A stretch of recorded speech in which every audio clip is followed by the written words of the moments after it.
Hello students, आज के lecture में हम एल्जेब्रिक आइडेंटिटी के बेसिस पर एग्जांपल नंबर 25 को सॉल्व करेंगे। देखिए दोस्तों, यहाँ पे हमसे कहा गया है फैक्टराइज दिस एक्सप्रेशन। हमें ये एक एल्जेब्रिक एक्सप्रेशन गिवन है, हमें इसके फैक्टर्स फॉर्म करने हैं। देखिए दोस्तों, यहाँ पे पहली टर्म है 8x क्यूब, मतलब कि कोई एक वेरिएबल है जिसका क्यूब किया गया है। यहाँ पे सेकंड में y क्यूब, कोई दूसरा वेरिएबल है उसका भी क्यूब किया गया है। 27z क्यूब, कोई थर्ड वेरिएबल है और उसका भी क्यूब किया है। और लास्ट में नेगेटिव 18xyz, यानी कि सब्ट्रैक्ट किया जा रहा है इनको मल्टीप्लाई करके।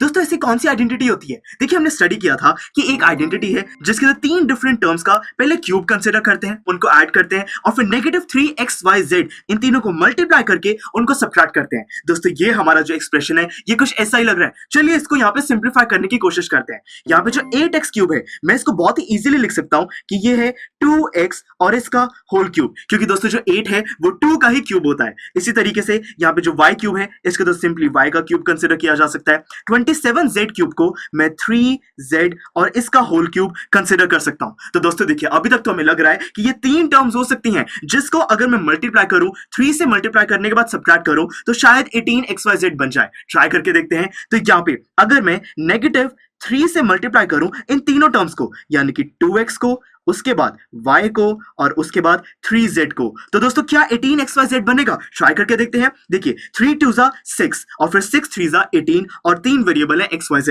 यानी कि दोस्तों बिल्कुल ये नेगेटिव 18xyz को ही रिप्रेजेंट करता है। तो देखिए कितनी इजीली हमें पता चल गया कि इसी आइडेंटिटी को यूज किया गया है। बस दोस्तों, अब हम इसी को आगे सिंप्लीफाई कर सकते हैं, हमें ये फैक्टर्स मिल जाएंगे। तो देखिए, यहाँ पे सबसे पहले क्या कर रहे हैं, इन तीनों टर्म्स को हम ऐड कर रहे हैं। ये हमारा पहला फैक्टर होगा। तो यानी कि यहाँ पे जो तीनों टर्म्स हैं, 2x पहली टर्म, y सेकंड टर्म और 3z थर्ड टर्म है, इसको सिंपली ऐड किया जा सकता है। तो 2x plus y plus 3z। दोस्तों, ये आपका पहला फैक्टर बन चुका है। अब देखिए, हमें ये सेकंड फैक्टर भी फॉर्म करना है। काफी आसान है, सिंपली हम ब्रैकेट प्लेस कर सकते हैं। यहाँ पे x स्क्वायर, यानी कि जो फर्स्ट टर्म है उसका स्क्वायर कंसीडर किया जा रहा है। फर्स्ट टर्म है यहाँ पे 2x, यानी कि दोस्तों 2x और इसका स्क्वायर हम कंसीडर कर सकते हैं। फिर सेकंड टर्म का स्क्वायर, यानी कि सिंपली y और इसका स्क्वायर, फिर थर्ड टर्म का स्क्वायर, यानी कि 3z और इसका स्क्वायर। अब यहाँ पे नेगेटिव xy, यानी कि जो पहली दो टर्म्स हैं उनको मल्टीप्लाई करके सब्ट्रैक्ट किया जा रहा है। तो मतलब कि सब्ट्रैक्शन का साइन और फर्स्ट टू टर्म्स को मल्टीप्लाई, यानी कि 2xy।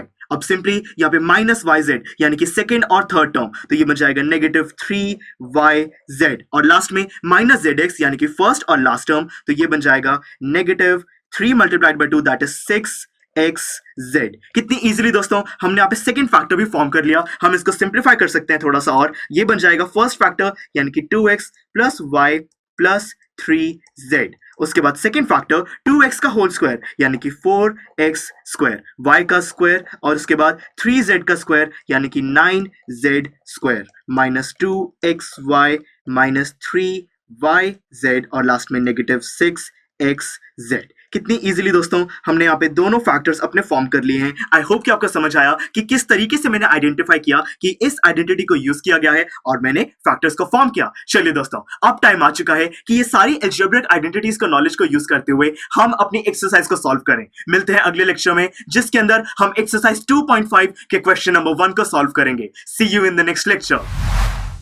I am sure students, आपको ये लेक्चर काफी पसंद आया होगा और ऐसे ही मजेदार तरीके से अपने हर एक कॉन्सेप्ट क्लियर करने के लिए डाउनलोड कीजिए PUStack ऐप को, जहां पर आपके पास और भी बहुत सारे ऑप्शंस होंगे, जैसे कि back exercise solutions, tip videos, sample papers and much more. So what are you waiting for? Download the app now.